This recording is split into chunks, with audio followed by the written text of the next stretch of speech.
Okay, the reason I'm just coming out of the woodwork right now as opposed to, I mean, well, I've been sitting on this much IP for so long is that, like I said, you can kind of tell if you listen to my autobiography, so I'm not going to repeat a lot of that here. But, basically, been wanting to be an inventor for a long time since I was 13. Got out there and, tried to develop the skills and resources and everything necessary for me to go out and uh, exploit my intellectual property instead of going to, like college or whatever. I developed all the skills. I mean, I was accepted, like I said, at Cornell, and I wanted to go to MIT and or Pacific Tech or whatever, but it just wasn't in the cards. I mean, like I said, go to college if you want a career. You go out there and get busy if you want to, be self-made. So, but at the end of the day, I did acquire a lot of skills, and the intent of exploiting all this IP, especially as it's building.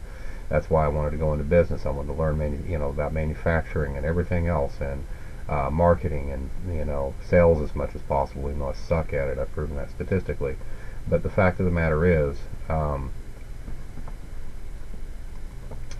that I just spent my life doing that, and like I said, it was a much different world back 20 years ago in the pre-internet days in particular. I mean, it was really possible back then to start in a garage and build your, pull yourself up from your own bootstraps. Not so much anymore.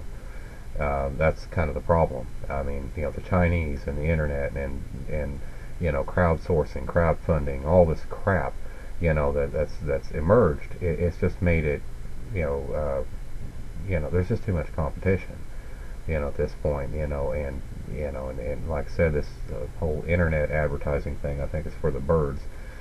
But at the end of the day, social media marketing, all that crap. But at the end of the day, though, I just, I've been sitting on this IP, and I didn't know much about the patent system for a very long time. I mean, my opinion was, for the longest time that, if I wanted a patent done, I'd hire an attorney. So, and I did that once. If you want to, look at some of my other videos that are in this bonus materials folder. But the fact of the matter is that, it's only just in 2015, early 2015, I finally broke down and read a book on the patent system. Now, prior to that, for the last 20 years, most of the last 20 years, I've been trying to pursue LED technology. Again, like you can see in my autobiography videos, mostly pertaining to the sign industry, because that's where all this started, really, is in the sign industry, all this LED stuff. That today as LED technology. That's where this lighting technology is where it all started, is in the sign industry. But like I said, I did quite well in that for a while, and again, the thing about it is that again, given how cheap it was to put products to market and everything, it's just hard to break out of that. And even when I was low on money, which I have been for honestly since 2004, 2000, really 2002. But the fact of the matter is that it was always an allure to keep me there. But again, I just kind of traipsed forward, and I was doing what I was doing, always trying to get my snowball built, so I could start rolling it down the hill, but I needed to get critical mass, get the money together to actually start developing my own products and stuff, for the consumer markets, which has always been my real love. But at the end of the day, well, let's just cut a long story short, the Chinese basically wiped all efforts out in that, in late 2014. So, I mean, it was just the end of it. I had to give up the ghost, so that's the better part of 20 years down the drain, of work. So, at the end of the day, that's where I was, in the early 2015, starting to look at the possibility to, Kickstarter and all this internet crap. I was considering, just desperately looking for something as an option. And anyways, part of that, I finally broke down and bought the newest edition of Nolo's Patent It Yourself plus Patent Pending in 24 Hours, those two books.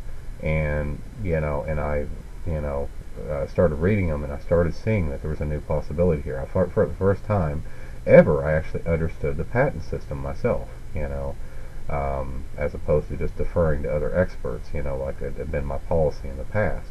Because I couldn't afford to refer to experts anymore, So the fact of the matter is, that's where it kind of all came from. And but I started seeing that Kickstarter was actually a bunch of smoke and mirrors, really. I mean, it's crowdsourcing, bring your own crowd. Okay, well, give me a break. What do you need Kickstarter for? If you got 50,000 friends on Facebook, why don't you just go sell to them directly? I mean, seriously, what a bunch of BS. But at the end of the day, um, that's what kind of led to this whole thing, and me also getting a 3D printer too for the first time. So, because again, I got plenty of commercial product development. I brought many, many, many, many, many products to market over my years. But the fact of the matter is, I've still never done any consumer products, even though I had all these consumer product ideas, and inventions in my notebooks. The fact of the matter is, I still was never tested in it. I mean, since I'm self-taught, you got to understand something that, you know, uh, your own fear of your lack of knowledge, is what tends to slow you down. I mean, you always fear the unknown, and like I said, when you don't have the experience or knowledge of doing something, you question your ability to do it. And like I said, since prior to 3D printing, it was so expensive, just to even have a prototype of anything made, like a consumer product, for injection molded plastic parts, etc. That it just made it impractical to even consider pursuing it, even back when I did have money. So, because I mean, I did, like I talk about in my videos, I mean, I had pretty good money. I mean, I know what it's like to have, $180,000 a year of play money. So, but on the other hand, that's still, could go quick, if you're actually trying to develop a consumer product, back in those days in particular, so, especially going through, I didn't want to go overseas with anything, so, I mean, at the end of the day, it's just,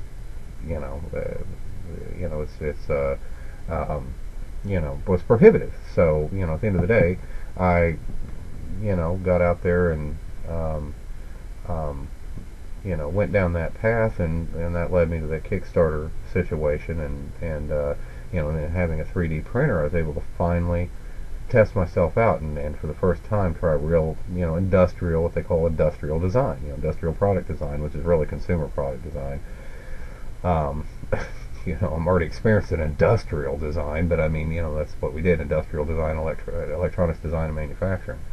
But the fact of the matter is that on the commercial side of things, but when it comes to actual consumer product design, I still was never tested at it, so not to any great extent. I'd certainly had some injection molded parts made and stuff, and a lot of extruded parts, but still, that's relatively simple stuff. It's one thing to do that; it's another thing to go to doing the plastics, the DFM requirements and everything for injection molded parts, and trying to do something actually sophisticated. So, but with 3D printing, I was able to finally strut my stuff and at least see that I could do at least good designs, and I was able to test some of my theories on consumer product development. So now I know I can do basic, I've got a lot to learn about, industrial design, and all the DFM requirements to bring stuff like this to market. And I will. I mean, I'll learn it, in the coming years, more and more about it. But the fact of the matter is, though, is that, I'm still doing pretty good for being so new to it. Because again, prior to 2015, I'd never actually done anything like this. But I never let that stop me on anything I've ever learned before. And you can, again, look at my YouTube channel and see some of the stuff I have accomplished. But at the end of the day, that's part of the story. And then the other story, the reason I'm coming to DRTV, has to do with 8 years ago. I had this project called the Johnny Appleseed Project, which was, what just bit the dust in late 2014. But, I as part of a little side plan, I had this theory that, look, I knew I had a couple little simple consumer products that I wanted to take to market, but it was a consumer product, and I was still in the commercial area. But I was like, when I'm out on my sales tour on this Johnny Appleseed thing, maybe I could stop in person and Telebrands, walk in their door and say, hey, here's a couple of products, take these and see what you can do with it. And I'm otherwise running a very successful operation here, but, if you can do something with this, I've got, thousands more product ideas and inventions where that came from. So, that was kind of what I was thinking, is getting another iron in the fire on the side just for the hell of it. But anyways, that project never went anywhere, so, the Johnny Appleseed project bit the dust. So again, traveling to New Jersey and trying to do that in person was out of the question. But again, as part of this whole patent analysis thing, and the fact that, again, with my 3D printer, I got carried away, making all these products, especially these LED-based products, because that was a natural place for me to start, given the fact that I've got an extensive history in LED technology. So, LED-based products was a natural place for me to start, and trying to test, because I was not only trying to learn about, industrial design, but also 3D printing too. So, I mean, I was, fighting a war on two fronts there. So I didn't want to fight a war on a third front either, by trying to do, products that are outside of my experience zone. So it was nice doing what I did. But the point is that, I, got in there and, got to developing these products and was like, geez, man, there's so many of them. That's a lot to take to Telebrands, but boy, I'll tell you, this could be a game changer, because maybe instead of going in and talking to AJ in person, which I can't do, I can't afford to do that now. I said that's a big handicap, because I said I'm not going to stand out at all if I can't go do that in person. I'm not going to stand out at all. It's not going to work if I have to go through like a internet submission or something like that. I'm going to be one of thousands. I'll be ignored. But I said, well, if I can make myself stand out, I've already got, some, 15 products or so here, 3D printed, that are suitable for Telebrands. If I can actually take that to the next level and reach what I call critical mass, maybe I can just get them to notice me through the mail. Because I don't have to just tell them I've got thousands of inventions, I can prove it. Okay, and this is a sample platter, but it proves the fact, because this does represent the average quality of idea that I have in my master list of 2,000 inventions.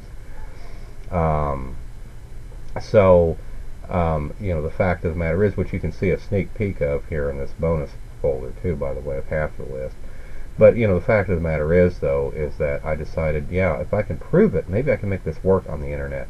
Maybe I can make this work with being broke and not having to travel. And maybe, I can get them to, do some things that maybe aren't normally in their policy to do. Because it's not just a question of what I got to bring to you now. This is just a sampler platter. That's all it is. It represents what's going to be coming your way in the future, if you do business with me and don't screw me over. So, at the end of the day, that's that's where I'm kind of coming from, and that's why I'm only just coming out of the woodwork. Because again, I've been freaking broke. I mean, the U.S. may have been in a recession for a number of years, but I've been in a recession for, geez, I mean, like I said, it's really since 2002 technically. But I've been really flat broke almost since 2004 or so. But again, you can watch my autobiographies for information on stuff like that. But at the end of the day, though, that's why I'm only just coming out of the woodwork now. So in case you're curious. But again, I have, like I said, had a love for the direct response TV industry, because like I said, a lot of my products are suitable for as seen on TV, and some of them, really would work best on as seen on TV, at least 15% or more, so, and you can even see that in the current IP that I'm sure you've seen by now, that, some of those things would really work best on as seen on TV, to really get the, awareness raised and so forth, I mean, I can see that being the case. Now, I know, that, you're not going to be interested in everything and so forth, and that's why, like I said, I have this right to first refusal system, but it's got to work this way for that reason.